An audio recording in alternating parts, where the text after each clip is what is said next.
Ring IQ TV, proudly joined by Ezra Taylor. He's done so much media already, he's probably sick of the sight of me now. And what's going on? You alright? I'm good, man, I'm good. Still basking in the win. I haven't really had time to even think about it too tough, but it's good, man. I'm happy I'm here and I'm soaking in the experience. Have you even fought yet? Have I fought? Tonight. For tonight? I don't even know, man. This is the fight right here. I'm fighting a big battle right here with this media, but it's all part of the territory, man. I say that I want to be world champion. It's what world champions do, man. It's just a part of a day in the life.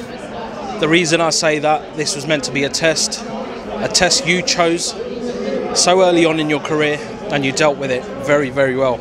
You got the rounds today, and then you got the knockout with 1 second remaining.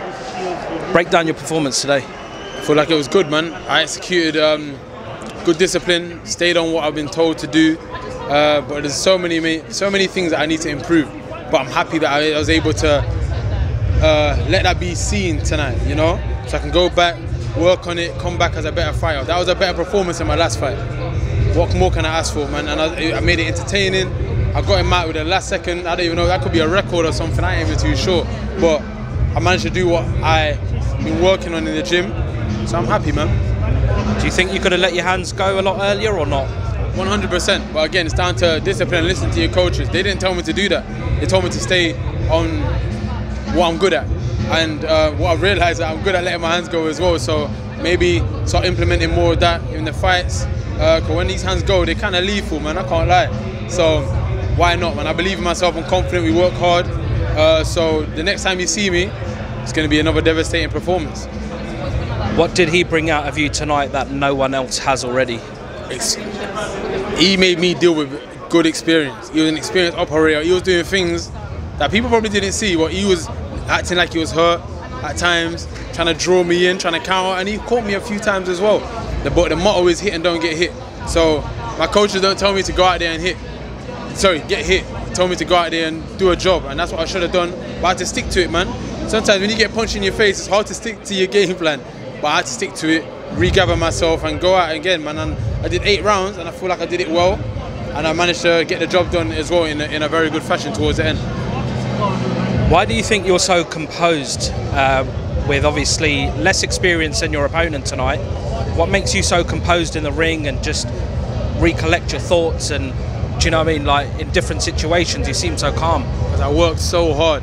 I worked so hard, man. I don't doubt myself, I believe in myself, and yeah, the ring is like my home. I train, like I said, I train hard. If you're not used to being in the ring or dealing with adversity in the ring, then when you're out there under the bright lights and you're coming against things that's foreign to you, that's when you get found out. But that wasn't foreign to me, man. And that's where I envision myself to become #1. So I enjoyed every bit of it. Even when I was getting hit, even when I was doing mistakes, and you know what I'm saying, I still enjoyed it because that's part of the process. It's a painstaking process. It hurts, but it's good, man. So I enjoy it, and that's why I can stay composed. You're only not composed when you start panicking, or you don't believe in yourself. If you believe in yourself in anything you do, you're always gonna have composure, and I feel like that's what I had. Ezra, correct me if I'm wrong. You're 29 years of age, right? Yeah. Some people think that's old, and I wouldn't say old in the bigger picture. Basically, where you are, like 7 fights now. You're 29. You may have had more, but what's your thoughts on getting into the game at that kind of age? Like, it's never too late, no? No, never, man. I had my first fight when I was 19, so you could say that I'm 10 years in the game. But I'm happy I started it like that. When I was an amateur, I was kind of concerned about the people I was fighting. I was fighting people with 40, 50 fights when I was on 3, 4. But it only made me swim, put me in deep waters. I'm only going to swim, you know what I'm saying? I swim strongly as well. But the benefit I have, I started late, and that made me realize what I wanted to do. When you're boxing for such a young age, again, some people may correct me, but I feel like your passion can fade away. I realized what I wanted to do later on in my life. I sacrificed everything for it. You don't need to sacrifice when you're 5 years old. I sacrificed a lot when you're 19, and 19 is at your freedom days, right? You go out, you do whatever. There's so many things you can do and get distracted by, but I knew what I wanted to do. I knew what road I wanted to go down, and now I'm here, man, so never too late for anything. Did you have friends and family that would persuade you to go out And did you have a fight on your hands, basically cutting off the social life and training, dedicating yourself to it? I'll be honest, man. The best answer would be to say yeah, but I'll be honest. I did all that as well. I went out as well, man. You gotta make these mistakes. You know, I think one time I went out before I even fought, and I got winning. I got the win as well. But there's so many things you gotta make these mistakes and learn. And I've learned, and that's what's made me become the man I am today. Because if I didn't make these mistakes, who knows when I would have made it. But I know I've got it all out my system. I know what I needed to do. I'm focused, and you know, my focus has brought me to this point here. So yeah, man, it depends on how you see distractions. I like distractions. I see it because it makes me stronger in what I believe, and you need to be aware of it. You don't want to see a distraction and think it's good.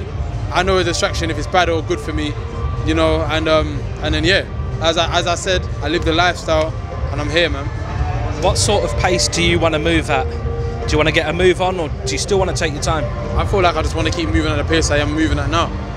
Like I said, this is my 7th fight. I've had 18 amateur fights, and yeah, man, I got the job done. Yes, good, yeah, I got the job done. So this is an accelerated pace. Some people probably would have questioned me fighting who I fought tonight, but I didn't.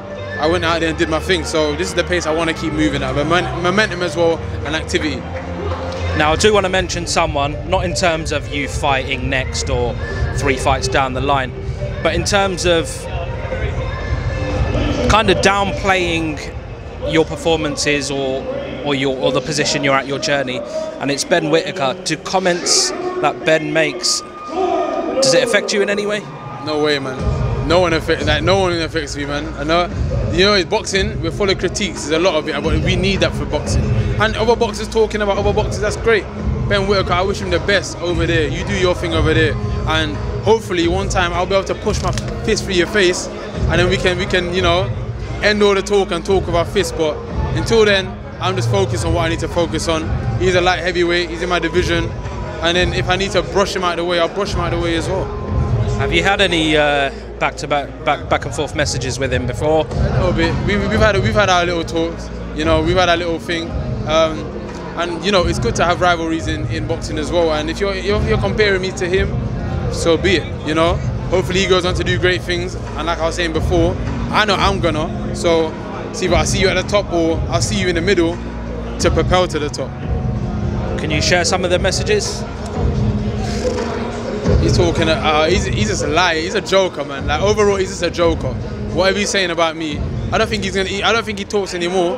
His performances weren't that great, to be honest. But a little birdie told me he's potentially fighting Ricky Summers soon. So we'll see. You know, we'll see what he's got. But I'm doing my thing, man, and I'm gonna be a force to be reckoned with. So hopefully he can just do his thing and we can link up. Ezra, congratulations on a fantastic performance. You went the rounds, you got the knockout. Perfect performance today. Oh, thank you, man. If you're saying that, then yeah, I can't complain about that. I appreciate it, man. All the best, my bro.